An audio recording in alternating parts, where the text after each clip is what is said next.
তুমি আমার অতীত জানতে না, আমি তোমায় বলতে চেয়েছি, কিন্তু তুমি সেসব বুঝলে না। তোমায় এত ভালোবাসার পরেও তুমি আমায় চিনতে পারলে না। ঠিক আছে, না বোঝো, কিন্তু এই চিঠিতেই আমি আমার জীবনের সব কথা তোমায় বললাম। আশা করি তুমি এবার আমার সব কথা বুঝতে পারবে। আমি আমার জীবন তোমার হাতে ছেড়ে দিয়ে আমি অনেক দূরে চলে গেলাম। ইতি, তোমার কেউ না হতে পারা সিদ্ধার্থ। এই দুনিয়ায় আমার রোজগার করে থাকা সমস্ত সম্পত্তি, আমায় লালন পালন করা আমার মিশন, আমার ফাদারের ভালোবাসাকে এই খামে ভরে আমি তোমার কাছে পাঠালাম অঙ্কিতা। চলি।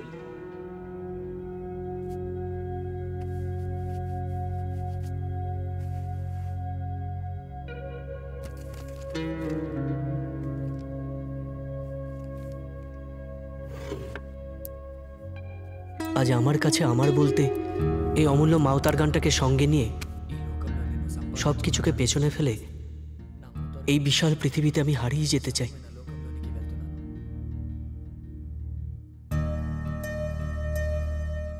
দিনের আলো ফুটতে অনেক বাকি। আজ আমার মনটাও ভালো, তাই অঙ্কিতাকে মনে করতে আমি আর পিছু পা হব না।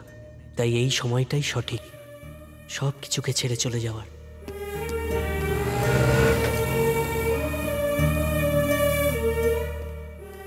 দিক দিশাহীন এক যাত্রা, কোন দিকে যাব আমি নিজেই জানি না।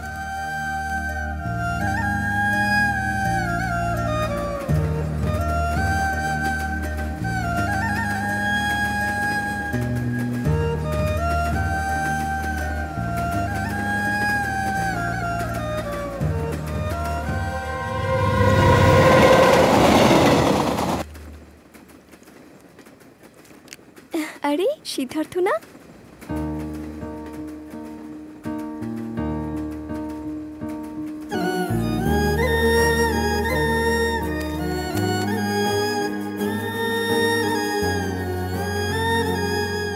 বাঁচতে না পারলে মরে যাও। আরে আমি তো মরে গেল।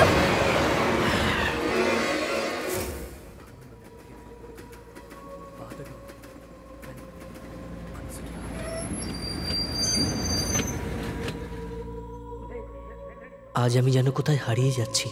কিছু মানুষের কোলাহল শুনছি, আমার চোখ দুটো বন্ধ হয়ে গেল। ব্রেকিং নিউজ, আজকের বিশেষ খবর হলো new Indian idol title winner যুব গায়ক ফেমাস সিঙ্গার সিদ্ধার্থকে রেল লাইনের উপরে আজ সকালে পড়ে থাকতে দেখা গেছে। স্থানীয় লোকজন তাকে হসপিটালে ভর্তি করেছেন। বর্তমানে ওনার শারীরিক অবস্থা হ্যালো অঙ্কিতা, তুমি কোথায় আছো? জানিয়েছেন। এসো।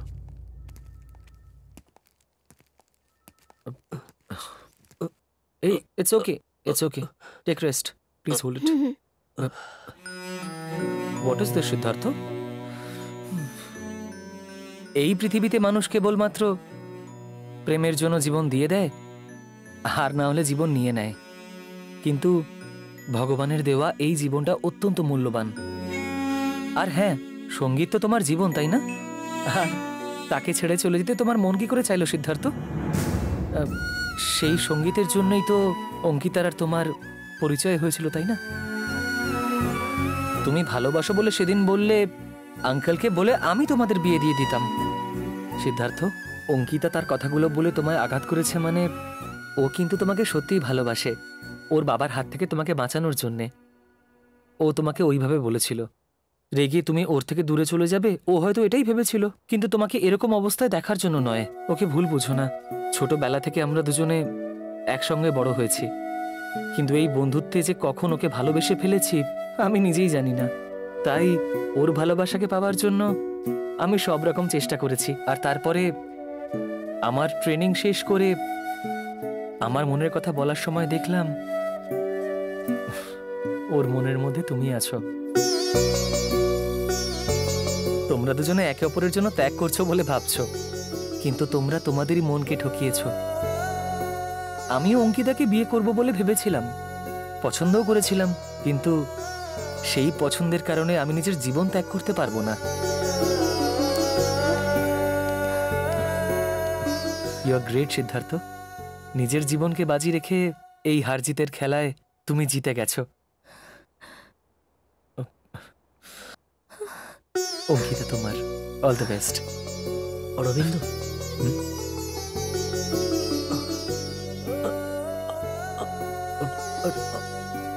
আস্তে। অরবিন্দ, আমার জন্মদাত্রী মায়ের কাছ থেকে, আমার বাবার কাছ থেকে, আমার সমস্ত আত্মীয় পরিজনদের কাছ থেকে, এমনকি কারোর কাছ থেকেও আমি জীবনের স্নেহটুকুও পাইনি। আজ অব্দি আমার জীবনটা প্রেম থেকে দূরেই আছে। আমায় একটু ভালোবাসতে কেউই আমার পাশে রইল না। প্রেম কথাটা দুটো অক্ষরের। লাইফে মানুষের ভাবনার দুটো বিষয় আছে। আজ অব্দি মানুষকে ইম্পর্টেন্ট বলে ভাবতাম, এখন সেই মানুষের মধ্যে তাকে ভাবনাটাকেই ইম্পর্টেন্ট বলে জানছি। এই ভাবনাই আমার মধ্যে সঙ্গীত হয়ে রয়ে গেছে। তবে সেই সঙ্গীতকে ভুলে গিয়ে আমি প্রেমকে প্রাধান্য দিয়েছি। আমার সঙ্গীতকে যারা সম্মান করে তাদের সবাইকে আমি ভুলে গিয়েছি। অরবিন্দ, অঙ্কিতা ওর বাবাকে ভয় পেয়ে আমাকে দূরে সরিয়ে দেওয়াটাই কি প্রকৃত প্রেম? মেয়েরা ভালোবাসার আগে ভয় পায়, ভালোবাসার পরে ভয় পায় না, কিন্তু আমার বেলায় উল্টো হলো। সমুদ্র তীরে পায়ে পড়ে প্রেম ভিক্ষা করেছিলাম, কিন্তু সেই প্রেমকে মূল্য না দিয়ে পায়ে ঠেলে দিয়ে চলে গেল। প্রকৃত প্রেম মানেই ত্যাগ, অঙ্কিতা বলেছিল, কিন্তু আমি সেদিন বুঝতে পারিনি। আজ বুঝতে পারছি। আর ভগবান আমায় কেন পাঠিয়েছেন এটাও বুঝতে পেরেছি। আমার টার্গেট আমি স্পষ্ট দেখতে পাচ্ছি। এখন আমার সঙ্গীতকে আমি সম্মান করব, প্রেমও করব। এনগেজমেন্ট হয়ে গেছে মানে অর্ধেক বিয়েও হয়ে গেছে। অঙ্কিতা তোমার, অরবিন্দ, ওকে নিয়ে যাও। সিদ্ধার্থ, তুমি থামো অরবিন্দ, তুমি যতই বোঝাবে ও কিছুতেই বুঝতে পারবে না। প্রেমের মানে সিদ্ধার্থ এখনো অবধি বুঝতে পারেনি। চলো যাই। অঙ্কিতা, আমি কথা বলছি তো। সিদ্ধার্থ, আমি Stop it, enough. অঙ্কিতার কথা মতোই আমি লাইফ লং ওর বেস্ট ফ্রেন্ড হয়ে থাকবো। সেটা তুমি কি করে প্রুফ করবে? তোমাদের ম্যারেজ ফাংশনে আমি গান গাইতে চাই, যেটা আমার প্রথম গান। সেই গান তোমাদের বিয়েতে আমার ভালোবাসার উপহার। All the best.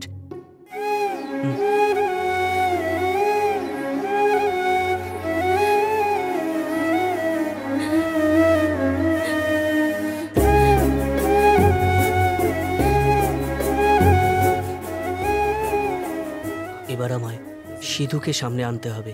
আমার মন বলছে অঙ্কিতাকে একটা ফোন করা দরকার।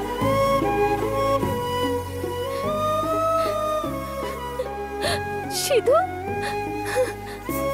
কোথায় তুমি? তোমায় কতবার ফোন করেছি জানো?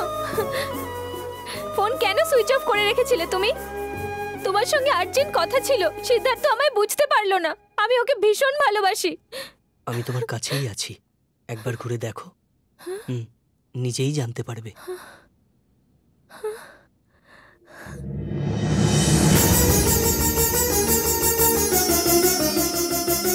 আমি সিদ্ধার্থ, যে তোমার ফ্রেন্ড সিধু।